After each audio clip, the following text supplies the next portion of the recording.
नमस्कार, सबा शाहिद शेख के साथ कैपिटल टीवी देख रहे हैं आप। आज सवालों से उद्धव ठाकरे और शरद पवार को सुलगाएंगे क्योंकि महाराष्ट्र में एक बार फिर बड़ा सियासी भूचाल आ गया है। छोटे पवार ने न सिर्फ बड़े पवार के साथ खेल कर दिया है बल्कि उद्धव ठाकरे को भी ऐसा झटका दिया है जिससे उनकी सियासी जमीन हिल गई है। कहा जा रहा है कि अजीत पवार जल्द ही बीजेपी में शामिल होने वाले हैं।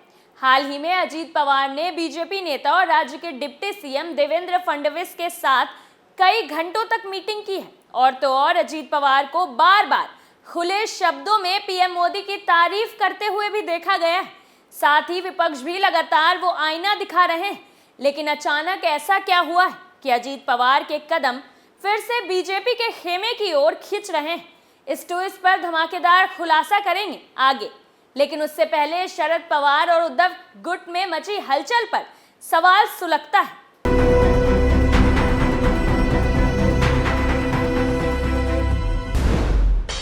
क्या बीजेपी में शामिल होंगे एनसीपी नेता अजीत पवार?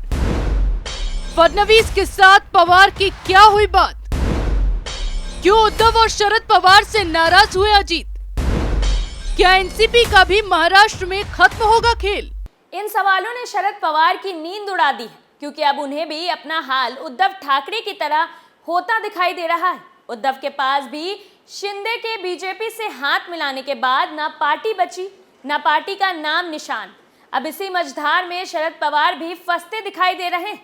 लेकिन अचानक ऐसा क्या हो गया कि अजीत पवार के बीजेपी में जाने की आशंका जोर पकड़ने लगी? दरअसल ये दावा सामाजिक कार्यकर्ता और पूर्व आम आदमी पार्टी की नेता अंजलि दमनिया ने किया है। दमनिया ने इस बाबत एक ट्वीट किया है जिसमें उन्होंने एक तरह से बीजेपी का अगला प्लान बताया है। अब अंजलि दमनिया के ट्वीट की वजह से महाराष्ट्र की सियासत में हड़कंप मचा हुआ है। दमनिया ने अपने ट्वीट में लिखा है, आज काम के सिलसिले में मंत्रालय गई थी। वहाँ एक शख्स ने मुझे रोका और एक दिलचस्प जानकारी दी। उनके मुताबिक बहुत जल्द शिवसेना के 15 विधायक अपात्र हो जाएंगे और अजीत पवार बीजेपी के साथ चले जाएंगे। देखते हैं महाराष्ट्र में और कितनी राजनीतिक दुर्दशा होनी बाकी है। धुआं वहीं से उठता है जहां आग लगी होती है। जो कुछ तो अंदर खाने चल रही है जिससे अजीत का पाला बदलने की खबरें तूल पकड़ रही है। तो चलिए आपको ऐसे कुछ वजह बताते हैं जो इस बात की तरफ इशारा करती है कि अंजलि दमनिया की बात सच हो सकती है। अजीत पवार के बीते कुछ महीनों के बयानों पर नजर दौड़ाइए तो ये पता चलता है कि वो पीएम मोदी, अमित शाह, देवेंद्र फडणवीस पर सीधे हमला नहीं करते या ऐसा करने से बचते या फिर पीएम मोदी की तारीफ ही करते नजर आते। हाल ही में जब विपक्ष पीएम मोदी की डिग्री को लेकर शोर मचा रहे थे, केजरीवाल बार बार पीएम मोदी अशिक्षित कहकर डिग्री डिग्री चिल्ला रहे थे, जबकि उद्धव ठाकरे ने भी केजरीवाल के सुर में सुर मिलाए। लेकिन उस मौके पर अजीत पवार पीएम मोदी की तारीफ करते और केजरीवाल को ही खरी खोटी सुनाते दिखाई दिए। अजीत पवार ने केजरीवाल पर तंज कसते हुए कहा था कि ये कोई मुद्दा नहीं है, देश में इससे भी बड़े मुद्दे जिन पर ध्यान देने की जरूरत है। तभी से कयास लगाए जाने लगे थे कि दाल में कुछ काला है, अंदर ही अंदर कुछ तो जुगाड़ चल रहा है। वहीं जब महाराष्ट्र में विपक्ष सुलग रहा था, उद्धव ठाकरे के हाथों से सरकार चली गई थी, शिवसेना का नाम निशान छिन गया था, तो अजीत पवार उद्धव के आंसू पोंछने के बजाय दूरी बनाते दिखाई दिए। उन्हें कई मौकों पर फडणवीस से मुलाकात करते भी देखा गया। कहा जाने लगा कि अजीत पवार बीजेपी में जाने की खिचड़ी काफी वक्त से बना रहे। हाल ही में अजीत पवार ने उस वक्त यही कहा था कि वो देवेंद्र फडणवीस से दोस्ती के नाते मिलते रहते हैं। लेकिन अब अटकलें इसलिए भी तेज हो गई है क्योंकि पहले से अजीत पवार बीजेपी के साथ मिलकर सरकार बनाने के सपने देखते हैं। 2019 में भी अजीत पवार ने रातों रात बीजेपी को समर्थन देकर सरकार का गठन कर लिया था।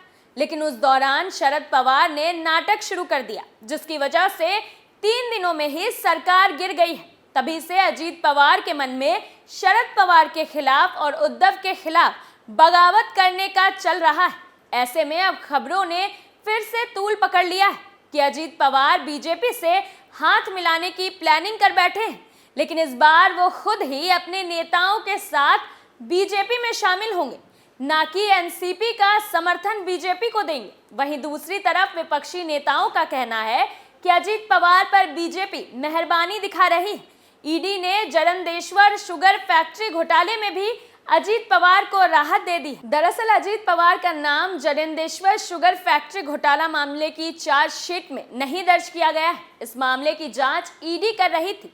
अदालत में ईडी ने जो आरोप पत्र दायर किया है उसमें अजीत पवार और उनके परिवार के लोगों के नाम नहीं है। अजीत पवार के बीजेपी में जाने की एक वजह ये भी कही जा रही है। हालांकि इस मुद्दे पर उद्धव गुट के साथ संजय राउत ने कहा है कि अजीत पवार और उनके परिवार का नाम ईडी की चार्जशीट में ना होना ये बताता है कि उनका इस मामले से कोई लेना देना नहीं था। ईडी ने जानबूझकर उन्हें परेशान किया था। ये साबित होता है कि केंद्रीय एजेंसियों का इस्तेमाल विरोधियों को डराने के लिए हो रहा है। वहीं कुछ दिन पहले अजीत पवार ने अपनी सरकारी सुरक्षा भी छोड़ दी थी और वो अचानक नॉट रीचेबल हो गए थे, जिसके बाद फिर ये चर्चा छिड़ी थी कि कहीं दोबारा फडणवीस और अजीत पवार के बीच कुछ खिचड़ी पक रही है। अब दोनों की मुलाकात की खबरें भी सामने आ गई। वैसे भी अजीत पवार और महाराष्ट्र के उप मुख्यमंत्री देवेंद्र फडणवीस की दोस्ती के बारे में भी पूरा महाराष्ट्र जानता है। दोनों ही नेताओं ने एक दूसरे पर कभी भी सीधे हमले नहीं किए।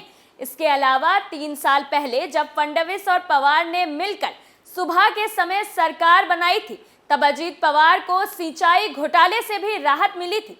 तभी से अजीत पवार के तेवर नरम नरम है। वहीं एनसीपी प्रमुख शरद पवार भी इन दिनों महाविकास अघाड़ी से कुछ उखड़े नजर आ रहे हैं। जेपीसी का मुद्दा हो, पीएम की डिग्री का मुद्दा हो, सावरकर का मुद्दा हो या फिर उद्धव ठाकरे के सीएम पद से इस्तीफा देना, इन विषयों पर शरद पवार और अजीत पवार ने अलग ही रुख अपनाया था। तो अब अजीत पवार को लेकर खबरें तेजी से तूल पकड़ रही है। इसी बीच कहा यह भी जा रहा है कि शिवसेना ने 15 विधायक भी अयोग्य घोषित होने वाले हैं। ऐसे में अंजलि दमानिया का ट्वीट काफी मायने रखता है। जल्द ही शिवसेना विवाद को लेकर सुप्रीम कोर्ट का फैसला आना बाकी है। इसमें ठाकरे गुट की ओर से दायर की गई शिंदे गुट के 15 विधायकों को डिस्क्वालीफाई किए जाने की अपील की याचिका पर भी फैसला आना है। उसी संदर्भ में अंजलि दमानिया के ट्वीट में यह संकेत है कि 15 विधायक डिस्क्वालीफाई हो जाएंगे। ऐसे में शिंदे सरकार संकट में आ जाएगी। फिर एनसीपी की ओर से अजीत पवार बीजेपी के साथ मिलकर सरकार बनाएंगे। इसके लिए बीजेपी ने रणनीति बनाने की पूरी कोशिश कर ली है, क्योंकि अब बीजेपी बिल्कुल नहीं चाहती कि सत्ता की चाबी उनके हाथ से जाए और अजीत पवार भी चाहते हैं कि उनके हाथों में सत्ता आ जाए, चाहे फिर रास्ता कोई भी हो। इसलिए बीजेपी की तारीफ कर फडणवीस से मुलाकात कर अजीत पवार गोटियां सेट करने में जुटे।